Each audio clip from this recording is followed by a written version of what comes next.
La verdad es que era algo que comentaba con Santiago Barrico la última vez que hablé aquí, que estuve con él en la mesa, es que como los dos estudiamos aquí, nos produce cierta sensación de intimidación, ¿no?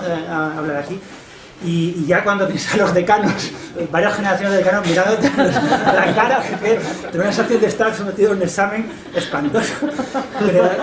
Y además es que, para empeorar las cosas, con dos ponencias tan buenísimas como las que ha habido antes, ¿no? Y tan extremadamente rigurosas, pues, no sé, estoy un poco inquieto, porque es que yo quería hacer algo un poco extravagante, porque llevo un montón de tiempo trabajando sobre Benjamin por cuestiones que no vienen al caso, y acabo de terminar un texto aburridísimo, que me ha aburrido un montón escribiéndolo sobre él, y quería hacer algo un poco diferente, y que espero que a nadie le parezca mal, porque me voy a saltar completamente todas las convenciones académicas de caridad hermenéutica, rigor interpretativo y demás, para plantear un problema que yo creo que late en la propuesta política de Benjamin, para el que no encuentro solución exactamente. A lo mejor me podéis ayudar.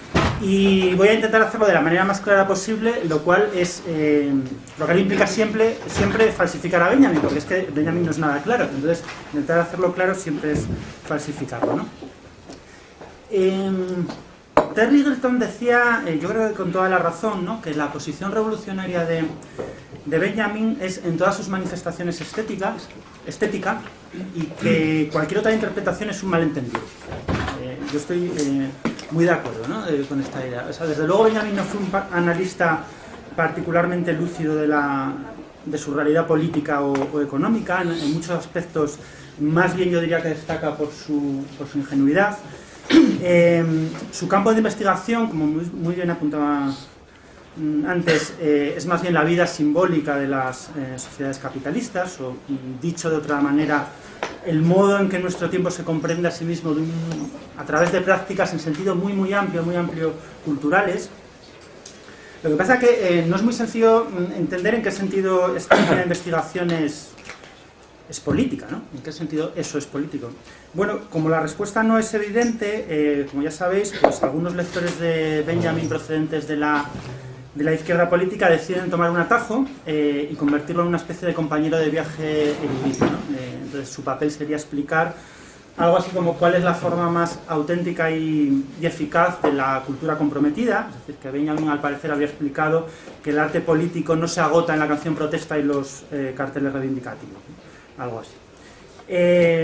Bueno, la respuesta desde el mundo académico tampoco es que sea mucho más clara, ¿no? A veces pues, se le convierte en una especie de teólogo negativo, ¿no?, de modo tal que la actividad política sería una especie de imposibilidad pragmática que estamos condenados a buscar incansablemente, y que solo en ciertos momentos privilegiados destellan su negatividad, ¿no? Sí. Lo cual... espera, acerco el ordenador, no pasa nada. Estos destellos, a mí lo que siempre me llama la atención es que, por algún extraño motivo, pues suelen producirse con mucha más frecuencia en los centros de arte contemporáneo, ¿no?, que las movilizaciones ciudadanas o en el Parlamento. Pero bueno, es un misterio que nos tendrán que explicar los intérpretes de Benjamin. Yo más bien diría que en realidad que es bien posible que Benjamin sea un autor político a su pesar, ¿no?, que su relación con el pensamiento revolucionario sea más bien un caso de serendipia. Porque la verdad es que yo diría que su objetivo teórico inicial era más bien atacar la experiencia de la vida burguesa, ¿no? Pues la experiencia de la vida burguesa que odiaba con una intensidad realmente atlética, ¿sabes? Por suerte para la izquierda, Benjamin nunca tuvo que elegir entre abolir las porcelanas de Sèvres o la estratificación social, ¿no? Pero la verdad es que la acidez que Marx y Engels dedican al capitalismo, a los capitalistas propietarios de medios de producción, pues Benjamin más bien la reserva para el estilo de vida de las familias respetables, ¿no? Yo, no sé, me da la impresión de que lo que pasó fue que en su crítica de las experiencias de vida hegemónicas se topó con un yacimiento de posibilidades de transformación social. Por ejemplo, al analizar la actividad de los surrealistas, ¿no?, que atacaron las convenciones burguesas, se encontró con prácticas con un fuerte parecido de familia con las propuestas revolucionarias. Benjamin de alguna forma se dio cuenta de que en el campo estético salía a la luz un problema mucho más general que tenía que ver con la, con la limitación de la experiencia histórica moderna, ¿no? Con la pobreza de las formas de vida que son posibles en el capitalismo, o algo así. Y por eso yo creo que es importante no confundirnos, es decir, el interés de Benjamin no se centra en prácticas culturales o artísticas privilegiadas, sino en formas de experiencia más enriquecedoras, ¿no? Que generan un incremento de sentido. A lo mejor hay actividades artísticas que sirven para visualizar, ¿no? Esos incrementos de sentido, yo que sé, o que incluso forman parte de ellas. Pero es tomar la parte por el todo y confundir esos dos ámbitos, ¿no? Yo diría que para los socialistas es una cuestión esencial, ¿no? Que por eso mismo jamás nos planteamos. O sea, las relaciones de poder político, las relaciones de producción son importantes, pero solo porque su reorganización tal vez nos permita aspirar a llevar vidas no dañadas, ¿no? Por usar una frase de Adorno, vidas no dañadas, vidas más plenas, en el sentido de vidas dedicadas a aquellas actividades que nos convierten en aquellas personas que desearíamos ser, ¿no? Que nos gustaría llegar a ser. En general, hago una acotación, ¿no? Yo, bueno, por aclarar estas cosas que son siempre un poco oscuras, yo suelo decir que las prácticas que proporcionan un incremento de sentido, las prácticas no alienantes, son aquellas que tienen utilidad marginal creciente, por usar el léxico de los economistas, ¿no? Bueno, por ejemplo, comer patatas fritas tiene utilidad marginal decreciente, ¿no? Porque cada patatita nos proporciona un poco menos de satisfacción adicional que la anterior, ¿no? En cambio, aprender a tocar un instrumento musical pues puede tener utilidad marginal creciente, porque al principio cuesta muchísimo, es espantoso, aquello no suena, tal, y poco a poco, pues nos va resultando cada vez más satisfactorio, ¿no? Y cuanto más tiempo le dedicamos, pues más satisfactorio todavía. En general, este segundo tipo de actividad, ¿no? Con utilidad marginal creciente, son reconstructivas. Bueno, Benjamin dice en realidad que son destructivas. La verdad es que, como suena un poco nihilista, da lugar a un montón de equívocos. Yo prefiero decir que son reconstructivas, ¿no? Lo que no son es creativas, exactamente. ¿Por qué? Porque en ellas lo que hay que hacer es reproducir desde el principio el esfuerzo original, ¿no? Cada pianista, cada escritor, cada deportista, cada coleccionista, cada estudiante de filosofía, y todavía más radicalmente, cada niño, cada madre, cada padre, ¿no? Tienen que empezar de cero, ¿no? No se puede reemplazar ese esfuerzo que tienen que realizar. Por eso a ningún niño del mundo le gusta que le regalen un álbum de cromos completo. O sea, eso no lo quiere nadie para nada, ¿no? No sirve. Pero por otro lado, ninguna de esas figuras, ¿no? Pretende que su actividad es irrepetible, como pretenden los artistas románticos, ¿no? Que su actividad surge ex nihilo de su subjetividad ni nada parecido. Al contrario, o sea, es todo lo contrario. Lo que las convierte en prácticas significativas es su carácter común, compartido, ¿no? Su carácter único, esa irreemplazabilidad de ese esfuerzo, es indisociable de un tipo muy peculiar de universalidad, ¿no? Así que, ya por decirlo en términos un poco más benjaminianos, ¿no? Las vidas no dañadas son las que consiguen superar tanto la repetición ritual del mundo de los mitos como la dimensión aurática de la excepcionalidad, ¿no? De lo idéntico. O dicho de otro modo todavía, ¿no? Benjamin repudia tanto la concepción de la historia que privilegia a los héroes, ¿no? Esas figuras privilegiadas, únicas, que viven su vida como una obra de arte y que al parecer impulsan el progreso de la humanidad, pero también se niega a aceptar que los hechos protagonizados por la gente común quedan perdidos para la historia como una mera reiteración, ¿no? Como una mera reiteración generalmente de miseria y sometimiento, o en general de insignificancia. Y justamente ese, y aquí entro en el asunto del que nos pedía que hablásemos hoy, ¿no? Ese es justamente, yo diría, el sentido de la participación en un espacio político democrático, ¿no? O sea, la práctica política emancipadora se basa en un permanente proceso reconstructivo. Es decir, que personas que se reconocen mutuamente como iguales someten a crítica las leyes que les gobiernan en común y consideran que en esa interacción está en juego una dimensión importante de su realización, bueno, pues como seres racionales. Y eso es lo contrario, a su vez, de la despolitización populista contemporánea, que más bien gira en torno a la persistencia de consensos fosilizados, ¿no? En nuestros sistemas políticos está excluido de antemano el conflicto y algunas personas, algunas instituciones, algunos acontecimientos incluso, ¿no? Han tomado ya todas las decisiones importantes, sean esas instituciones el mercado, la transición democrática, los padres fundadores o quien corresponda. Bueno, una forma de entender esto, de esta idea de la politización de la estética, yo creo que es pensar que Benjamin reproduce en el campo simbólico algo parecido a la estrategia teórica de Marx, ¿no? Es decir, plantea que la modernidad de algún modo ha creado las posibilidades de una vida emancipada, pero constantemente para negárselas a sí misma, ¿no? El capitalismo es ese sistema económico tan misterioso que libera tiempo social constantemente y en vez de permitir disfrutar de él, lo que hace es convertirlo en un problema llamado desempleo o arruinarlo a través de el entretenimiento, la cultura de masas, etcétera, etcétera. Y del mismo modo, entiendo que dice Benjamin, ¿no? La moda y el consumo son una especie de manifestación corrupta, alienante, pasiva, de la posibilidad de una realización individual creativa, ¿no? El consumidor de alguna forma quiere vivir el mundo poéticamente, pero se encuentra con prácticas alienantes. Yo pensando esto, se me ocurría, a ver si funciona esto. A ver, ¿sí? Es pequeñísimo. Bueno, a ver si se ve. Se me ocurría, hubo una serie de fotomontajes después de los disturbios de Londres de hace un año o así, ¿no? En los que se utilizaban fotos de la gente que participó en esos disturbios, en los saqueos, ¿no? y se cambiaba completamente. Ah, genial. Muy bien. Así. Y entonces a mí me parecía que eso, de alguna forma, era muy benjaminiano, ¿no? Porque aludía a esa dimensión emancipadora del...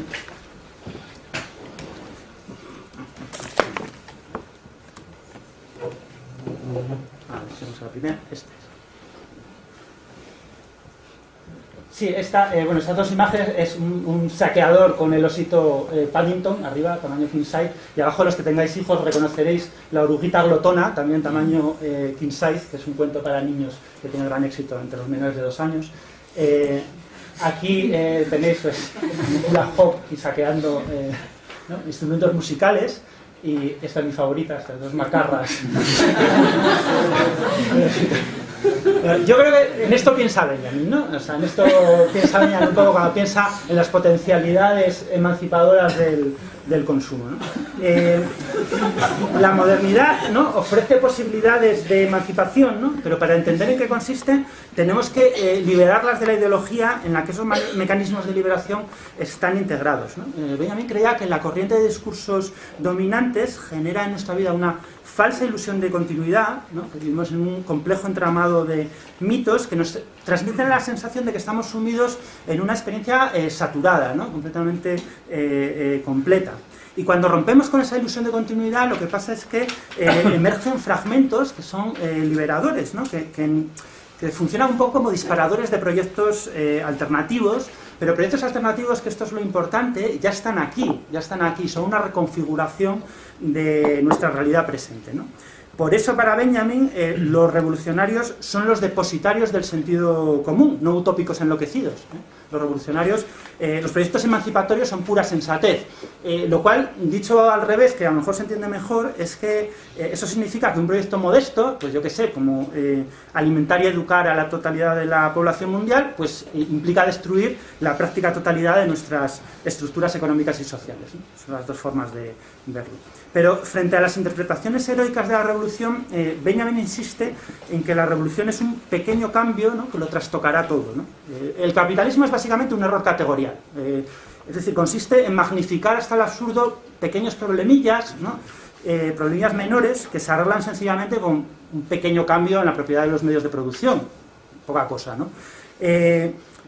Por eso a menudo, cuando Benjamin habla de mesianismo, yo creo que se refiere justamente a eso, ¿no? La capacidad de emprender una transformación total basada en apenas unos retoques, ¿no? Unos pequeños retoques. Pero los elementos para el cambio ya están ahí, ¿no? Nuestras sociedades ya están preparadas para el calós agazós.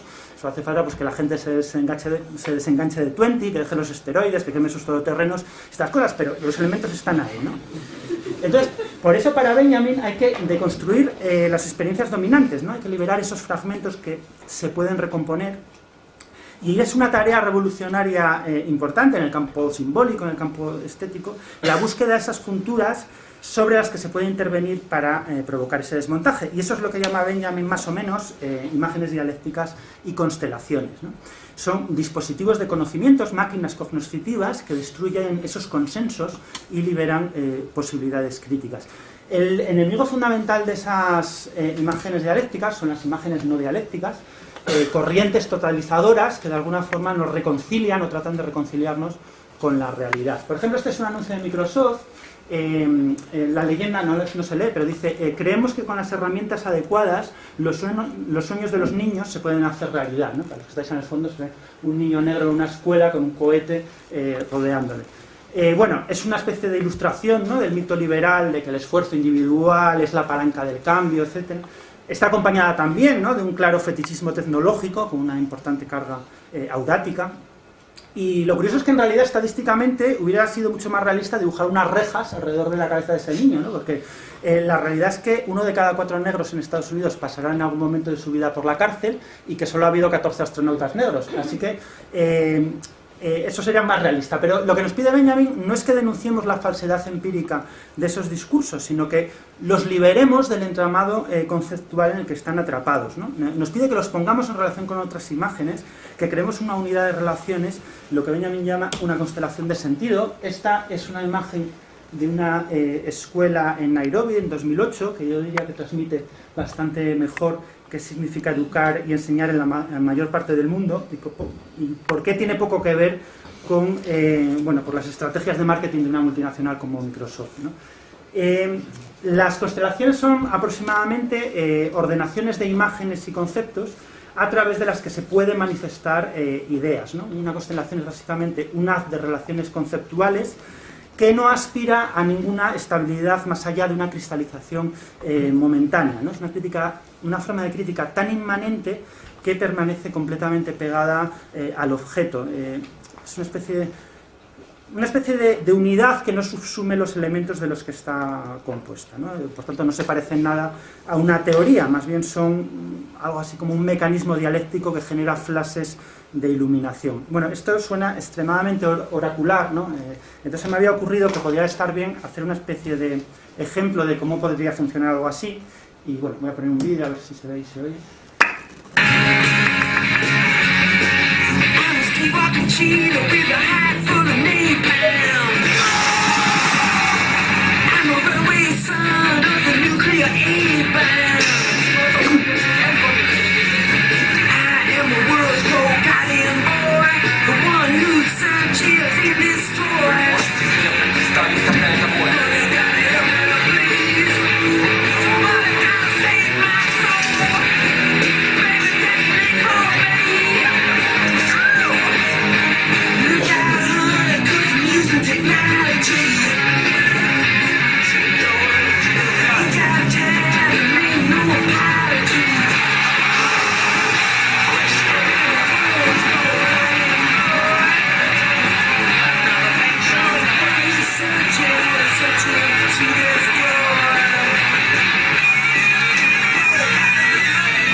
Sí, las gotitas de sangre junto al logo de Nike son impagables realmente, ¿no? Este es el vídeo que emitió Nike en las Olimpiadas de 1996, ¿no? Es muy agresivo, también muy empático, ¿verdad? El lema era, no os lo perdáis, no ganas la plata, pierdes el oro. Coincide en el tiempo con lo que yo llamaría el momento hegemónico del neoliberalismo, ¿no? El 96, cuando la competitividad extrema parecía no irremediable como ahora, sino más bien aceptable, incluso cool, ¿no? 2 años después, en 1998, la canción oficial del Mundial de Fútbol de Francia fue una canción de Ricky Martin que se titula La Copa de la Vida. El vídeo no me lo he podido descargar, es increíble, es una especie de montaje de Leni Riefenstahl donde sale Ricky Martin en un escenario frente a un estadio enorme y una coreografía de masas al son de Ricky Martin, pero la letra también es buenísima, ¿no? Porque es muy surrealista. Dice cosas como la vida es competición, hay que soñar ser campeón, la copa es la bendición, tu instinto natural vencer a tu rival. Bueno, en fin. Desde el punto de vista económico, ¿no? El momento en el que se generan estos dos materiales, tanto el vídeo de Nike como la canción de Ricky Martin, coinciden con el inicio del boom de las empresas .com, ¿no? Las empresas tecnológicas con una dimensión especulativa muy fuerte, cuyo pinchazo 5 años después, a principios del siglo XXI, pues marcó el cambio de ciclo que estamos padeciendo, ¿no? Así que se podría relacionar estas dos imágenes previas con el índice Nasdaq, aquí lo veis, con el pico final en el glorioso año 2000, y la caída que estamos disfrutando ahora mismo, ¿no?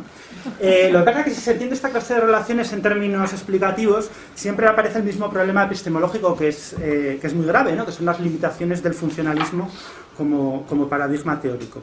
Por eso la estrategia de Benjamin es monadológica, estrictamente monadológica, ¿no? Se centra en los detalles, siempre en los detalles, como una manera de que salga a la luz la retícula de una totalidad simbólica. Así que se me ocurría que podíamos completar lo anterior sugiriendo con su conexión con otros momentos en los que la práctica deportiva, la agresividad extrema, la competitividad y la crisis económica, ¿no? Formaron un entramado pues muy condensado y además relacionarlo con textos de Benjamin, ¿no?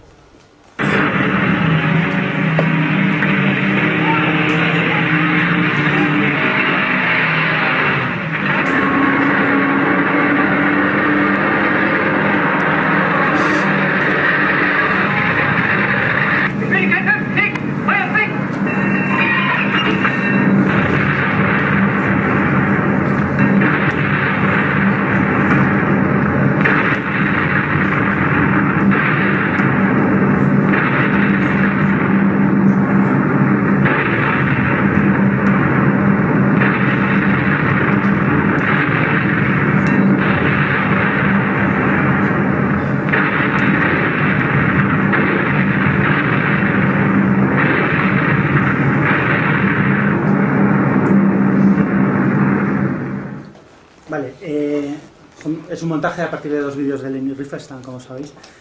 Ricky Martin no se inspiró en el índice Nasdaq, no sé si los creativos de Nike saben quién es Riefenstahl, pero al poner en conexión estos elementos, bueno, tal vez surja alguna clase de conocimiento. No es un conocimiento teórico, no tiene nada que ver ni sustituye a una teoría del capital especulativo ni a una historia del neoliberalismo, ¿no? Pero por eso posiblemente a Benjamin le interesaba tanto el cine, ¿no? Porque le parecía que era que esta práctica de componer a partir de fragmentos formaba parte de su propia naturaleza. Bueno, hasta aquí la parte más expositiva. Ahora la parte más problemática. Yo creo que el problema para la teoría de Benjamin, para la estrategia de Benjamin, surge cuando la lógica del fragmento se convierte en el discurso dominante, que es justo lo que ocurre en nuestro tiempo, ¿no? Es decir, nuestro medio ambiente simbólico tiene toda la apariencia de una constelación. Da la impresión de que nuestro mundo ha abrazado lo fragmentario hasta el límite y un poco más allá, ¿no? Y eso no nos ha hecho más críticos, sino yo diría que un poco menos críticos, ¿no? Un descubrimiento fascinante de la antigua Alemania del Este es que las poblaciones que tenían acceso a la televisión occidental estaban mucho más satisfechas con el régimen comunista que las que no tenían acceso. De hecho, hay informes de dirigentes de poblaciones limítrofes con la República Federal de Alemania en los que solicitan que no se persiga a aquella gente que tiene antenas para captar los canales occidentales, porque eso genera mucho más consenso, evita problemas, etc., ¿no? La ruptura con la continuidad ideológica de la República Democrática de Alemania no solo no generaba crítica, sino que generaba más bien paz social. Es decir, que, no sé, la sensación que tengo es que no solo el capitalismo se ha convertido finalmente en una auténtica selva semiótica, donde hay una infinidad de discursos, posibilidades, muchas de ellas antagónicas, no es un discurso totalizador o una realidad totalizadora, sino que los discursos dominantes consisten más bien en un elogio del fragmento. Y esto es también llamativo, ¿no? Un elogio del fragmento frente a los procesos totalizadores, ¿no?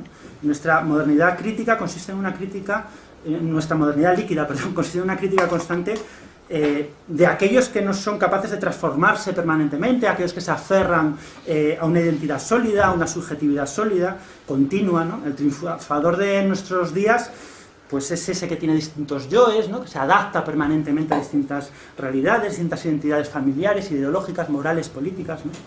Quien se aferra a una identidad política, sentimental, moral, no es ya que sea un resentido, ¿no? Que es lo que nos llaman habitualmente, o un perdedor, por supuesto, sino que es una personalidad patológica, literalmente patológica. Las metáforas dominantes de nuestro tiempo tienen que ver absolutamente con el fragmento y las redes, ¿no?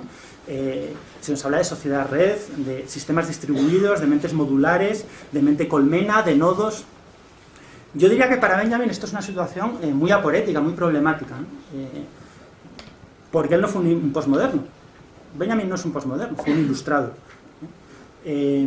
Y yo diría que esto tiene también consecuencias para la política antagonista y para los dilemas de la política antagonista. Y para ilustrarlo también tenía aquí un vídeo que se hizo después del desalojo de Plaza Cataluña, hace menos de un año. Vamos a ver, desató mucho debate.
Vale, este es un vídeo que desató muchísimo debate, seguramente lo conocéis, porque bueno, maneja un lenguaje muy cercano al videoclip a un videoclip, ¿no?, de la MTV, o al anuncio de Nike que acabamos de ver, ¿no? Es técnicamente muy sofisticado, muy empático también, ¿no?